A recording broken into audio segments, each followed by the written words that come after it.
Next വരുന്നത് dots ആണ്. Dots ചെയ്യുന്നത് നമ്മളിങ്ങനെ സർക്കിൾ വരച്ചിട്ട് അതിൻ്റെ ഉള്ളിൽ ഇങ്ങനെ നിറച്ച് കൊടുക്കേണ്ട ആവശ്യമൊന്നുമില്ല. ഇത് ഇങ്ങനെ ചെയ്യേണ്ട ആവശ്യമില്ല. ജസ്റ്റ് നമുക്ക് ഇങ്ങനെ ടച്ച് ചെയ്യുക, എന്നിട്ട് ഇങ്ങനെ പ്രഷറിങ് കൊടുക്കുക, കോണിൽ പ്രഷറിങ് കൊടുക്കുക. അപ്പോൾ ഒരു മുത്ത് നിൽക്കുന്ന പോലെ ഇങ്ങനെ പൊങ്ങി വരും. ആ ഒരു മെത്തേഡ് മാത്രമേ ചെയ്യേണ്ട ആവശ്യമുള്ളൂ. ജസ്റ്റ് ടച്ച് ചെയ്യുക, എന്നിട്ട് പ്രഷറിങ് കൊടുക്കുക. നമുക്ക് എത്ര വലുപ്പത്തിലാണ് വേണ്ടത് അതിനനുസരിച്ചിട്ട് പ്രഷറിങ് കൊടുക്കുക. കണ്ടോ, ഒരേ സൈസ് കിട്ടി, കണ്ടില്ലേ? ജസ്റ്റ് ടച്ച് ചെയ്യുക, എന്നിട്ട് ഇങ്ങനെ പ്രഷറിങ് കൊടുക്കുക. അത് മാത്രമേ ഉള്ളൂ ഡോട്ട് ചെയ്യാൻ. നമ്മളിങ്ങനെ കറക്കി കൊടുക്കുകയൊന്നും വേണ്ട, ജസ്റ്റ് പ്രഷറിങ് ചെയ്യാം. ഇനി നമുക്ക് ചെറിയ ഡോട്ട് വേണമെന്നുണ്ടെങ്കിൽ കുറച്ച് പ്രഷറിങ് കൊടുത്താൽ മതി. കണ്ടോ, നമുക്ക് മനസ്സിലാവും നമ്മൾ പ്രഷറിങ് ചെയ്യുമ്പോൾ എത്ര വലുപ്പത്തിൽ വേണം അതിനനുസരിച്ചിട്ട് പ്രഷറിങ് കൊടുത്താൽ മതി. അപ്പോൾ ഒരു മുത്ത് നിൽക്കുന്ന പോലെ നിൽക്കും. ഇനി നമുക്ക് ഇതാ ഇങ്ങനെ ഒന്ന് വലുത് കൊടുത്തു, അതിലും ചെറുത് കൊടുത്തു, അങ്ങനെ ഇങ്ങനെയും നമുക്ക് പ്രഷറിങ് അനുസരിച്ചിട്ട് ചെറുതാക്കിയിട്ടും കൊണ്ടുവരാം.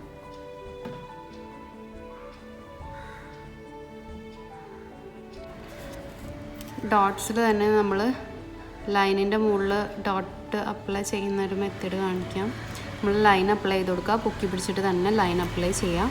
എന്നിട്ട് നമ്മൾ ഇതിൻ്റെ മുകളിലായിട്ട് ഇതായി കാണുന്ന പോലെ ഒരേ ഗ്യാപ്പിൽ ഡോട്ട്സ് അപ്ലൈ ചെയ്യുക. ഡോട്ട്സ് അപ്ലൈ ചെയ്യുമ്പോൾ ജസ്റ്റ് ടച്ച് ചെയ്യുക, പ്രഷറിങ് കൊടുക്കുക, അത്രേ ചെയ്യേണ്ട ആവശ്യമുള്ളൂ. ഓക്കെ, നെക്സ്റ്റ് ഇതേപോലെ തന്നെ കൊടുക്കുക. വലുതൊന്ന് കൊടുക്കുക, ചെറുത് കൊടുക്കുക, വീണ്ടും ചെറുത് കൊടുക്കുക, എന്നിട്ട് വലിയതൊരെണ്ണം കൊടുക്കുക. ഇങ്ങനെ നമുക്ക് നമ്മളുടെ ഡിസൈൻ അനുസരിച്ചിട്ട് നമുക്ക് ക്രിയേറ്റ് ചെയ്യാം.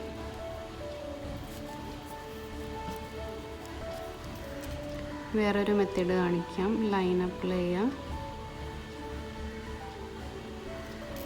എന്നിട്ട് തൊട്ട് മുകളിലായിട്ട് ഡോട്ട്സ് അപ്ലൈ ചെയ്ത് കൊടുക്കുക ഒരേ ഗ്യാപ്പിൽ.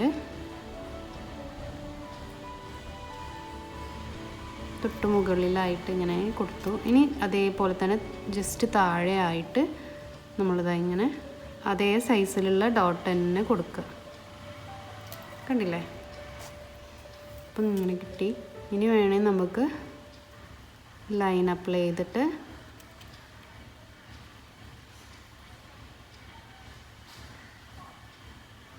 ഡോട്ട്സ് ഒരേ ഗ്യാപ്പിൽ മുകളിലായിട്ടാണ് കേട്ടോ കൊടുത്തത്. അതിൻ്റെ തൊട്ട് താഴെയും വേണമെങ്കിൽ നമുക്ക് കൊടുക്കാം.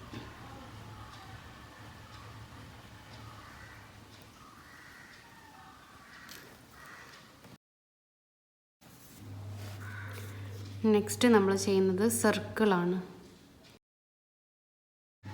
സർക്കിൾ ചെയ്യാൻ നമ്മൾ ജസ്റ്റ് സർക്കിൾ ഡ്രോ ചെയ്യാൻ വേണ്ടി പഠിക്കാൻ നീറ്റായിട്ട് സർക്കിൾ വരയ്ക്കണം എന്ന് മാത്രം. പ്രഷറിങ് ചെയ്ത് ജസ്റ്റ് ഇങ്ങനെ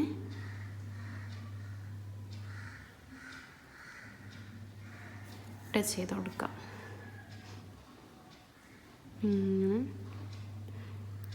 സർക്കിൾ വരയ്ക്കാൻ തീരെ കിട്ടാത്തവരാണ് നന്നായിട്ട് പ്രാക്ടീസ് ചെയ്യണം.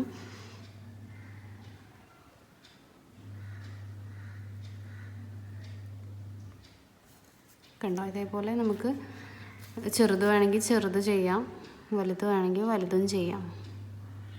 നമ്മൾ ആ ഡിസൈൻ ക്രിയേറ്റ് ചെയ്യുമ്പം അതിനനുസരിച്ചിട്ടാണ് നമ്മൾ സർക്കിൾ വരയ്ക്കുക. സർക്കിളൊക്കെ നന്നായിട്ട് പ്രാക്ടീസ് ചെയ്യാം. കണ്ടോ, ഇതാണ് സർക്കിൾ.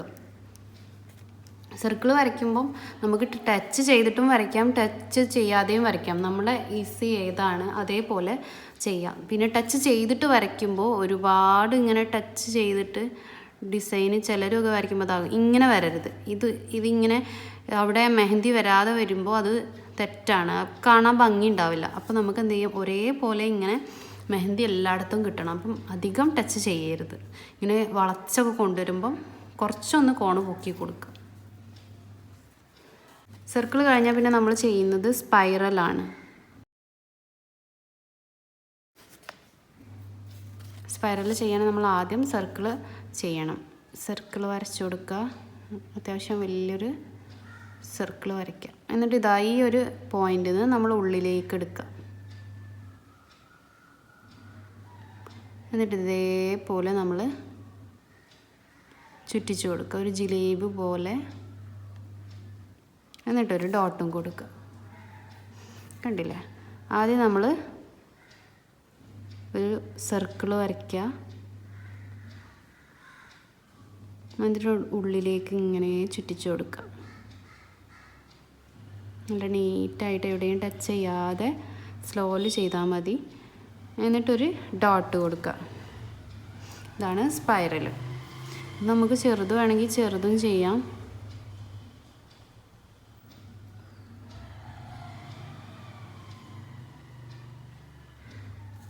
കണ്ടോ? ഇതേപോലെ സ്പൈറൽ ചെയ്യുമ്പോൾ നമ്മൾ വലിയതാണ് ചെയ്യണമെന്നുണ്ടെങ്കിൽ ഇതിങ്ങനെ വരച്ചിട്ട് ഒരുപാട് ഗ്യാപ്പ് കൊടുത്തിട്ട് ഇതാ ഇങ്ങനെ ചെയ്യരുത്. ഇത് തെറ്റാണ്. കാരണം ഇത് കാണാൻ ഭംഗി